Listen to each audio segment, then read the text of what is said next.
Hello and welcome to SUTV News for Tuesday, October 23rd, 2012. I'm Stephen Graves.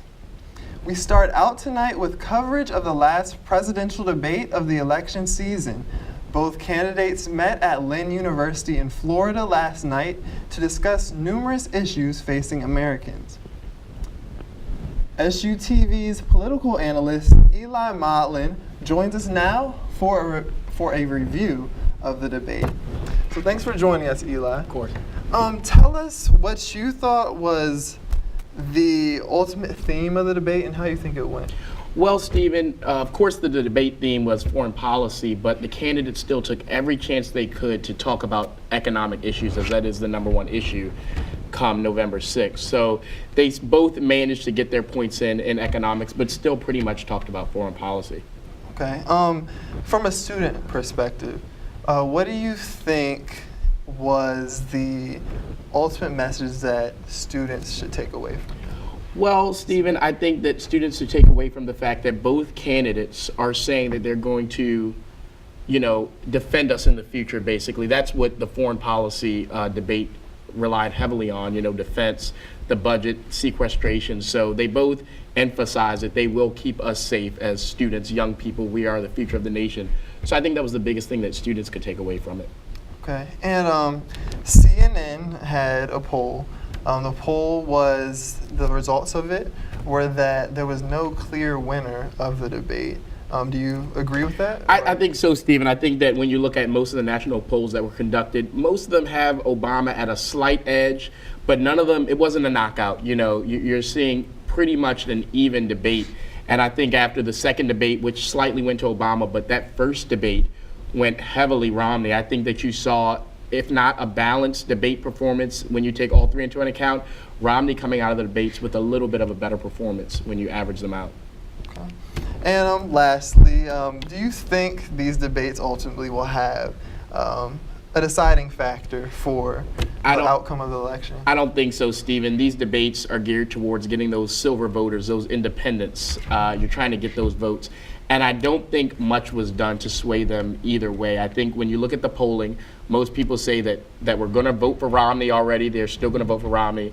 Most that were going to vote for Obama are still going to vote for Obama. And most of those undecideds are still undecided. I don't think that the debates really played too much of a role in changing votes either way. All right. Well, we thank you for your opinion, Eli. Thanks for stopping by. Thank you, Steve. And while some students watched the debate in the comfort of their own homes, others decided to congregate on campus to watch it. So some students gathered in Fireside Lounge last night to listen to the candidates' last plea for votes. We talked to some students and asked them who they felt had a leading edge at the end of the presidential showdown. I personally feel like Obama won tonight's debate. I think Romney knew his stuff on foreign policy for the most part, but other than that, I think everything else he said wasn't really accurate. And I think Romney is very simple-minded and not very open-minded like Obama. I agree with a lot of what Romney has to say on his economic policies and all the things he's planning on putting in place. But I agree with Obama's social issues and everything he's done so far with that. So that's why I'm stuck. And I guess within the next couple weeks, I just have to read up more on what Romney proposes and what his tax cuts actually are. And, I don't know, go to his website like he mentioned. And meanwhile, PACE invites Salisbury University students and the local community to attend a U.S. senatorial debate. Candidates expected to speak include Republican Don Bogino, Ed Tynes, and Senator Ben Cardin. The event will be held a week from today on Tuesday, October 30th at 3 p.m. in the Wacomico Room. SUTV will have full coverage of that event next week. And police are warning students to take extra safety precautions as a result of home invasion. The incident occurred at the Cedar Crossing housing complex at approximately 12:40 a.m. Authorities say both intruders were armed with handguns and fled the scene in a stolen vehicle from the victims. The investigation is ongoing. If you have any information about the incident, you are asked to contact Salisbury Police at 410-548-1776. And also, University Police have also issued a special bulletin today warning students of an increased number of reported bike thefts on and around campus. Police warn that even owners who lock their bikes have fallen victim to these burglaries. We have some tips from campus police that they have sent out in email. Please check your email for those tips. And meanwhile, Salisbury University's social work department is stepping out and posing an interesting question to students. It's been generating a lot of buzz around campus and has gotten students to open up and share about their dreams. SUTV's Lauren Boyd has the story. Came through Red Square this week, you probably noticed something different.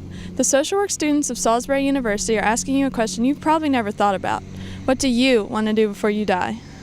And before I die, I want to, change the world, I want to do something that changes the lives. I know I affect everyone every day, but I just want to do something that will, make people remember me in history books to, actually do something inspirational. In social work, we tend to want to do things in the community that inspire. And an artist in New Orleans had lost someone very dear to her. And so she found saw an abandoned side of a building and decided to paint it with chalkboard paint and put at the top of it, "Before I die," and then stencil all the lines like you see here, "Before I die, I want to." As our students are in their field placements, sometimes they're faced with their students being in a position where they're dying or near-death experiences, and that's tough for students to handle a lot of times. And I think this supports students and that gets them thinking about that. The board has gathered students, faculty, and parents to this spot to write down their dreams. It has been a successful way to get the social work student's name out on campus. People have said, "Want to see my kids get through college." That was Parents Weekend. Find true love. Make a difference. So it's really been quite interesting to see all the remarks. I think it's a really good thing to get the community involved and to get the social work students noticed. We're not known for a whole lot here. We do try to do some community service. We have a social work club, but we just wanted to get noticed, so this was a great way to do that. I really like it. I want to write on the board too, because I want to read what other people have to say too. It's interesting to me. And the board was constructed last Thursday and is still up for students to write on. The department also hopes to put more things like this on campus for students in the future. And this weekend was Parents Weekend.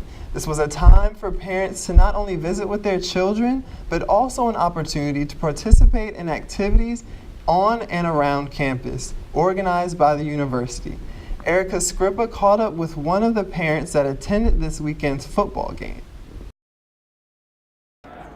For the Seagulls, Stadium from the Alfred 44. Game, and it is Parents Weekend. I'm here with Mike Monica, parent of Matt Monica, number 28. What position does he play? He's a kick returner and slot back. And what year is he? He's a sophomore. He's a sophomore. How are you guys enjoying Parents Weekend? We love it. This is the second weekend in a row. It's a great atmosphere. And as Halloween is quickly approaching, the Volunteer Center has posted some great opportunities for those who need hours or those who just want to get involved around the community to do just that. For more information on these opportunities, you can contact the university's Volunteer Center. Also, SU's NAB Research Center for Delmarva History and Culture is hosting a bus tour of some of the most ghostly areas on the Eastern Shore. The tour will travel to cities such as Princess Anne and Marlin Station. Tickets will be sold for $35. Well, that concludes the broadcast for tonight. Please join us next time when we cover even more events around Salisbury University's campus. Don't forget to follow us on Twitter at SUTV1 and like us on Facebook at SUTV. Thank you and have a good night.